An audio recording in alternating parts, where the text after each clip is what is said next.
জটিলতায় ভুগি। আমাদের আজকের যিনি প্রধান প্রবন্ধ উপস্থাপন করেছেন তিনি চমৎকার ভাবে আমাদেরকে বলেছেন আমরা অনেক কিছু দেখতে পাই, এই পরিবেশের অনেক কিছু দেখতে পাই না। উনি উদাহরণ দিয়ে বলেছেন যে যেমন আমি যে কথা বলছি এটা কত শব্দের, এই শব্দের মাত্রা কত, এটা কিন্তু আমরা কেউ দেখতে পাচ্ছি না, হয়তো অনুভব করতে পারছি যে আমার কানে লাগছে কতখানি।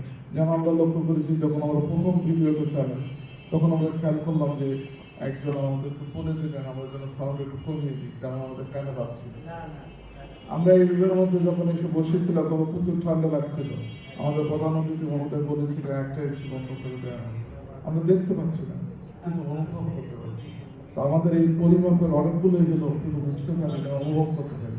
ওষুধের কথা এসেছে, ওষুধ আমরা একসময় দেখতাম, আপনারা হয়তো দেখে থাকতেন, ডাক্তারের কাছে গেলে বয়স জিজ্ঞাসা করে, ওজন জিজ্ঞাসা করে, কারণ কি, মানে কোন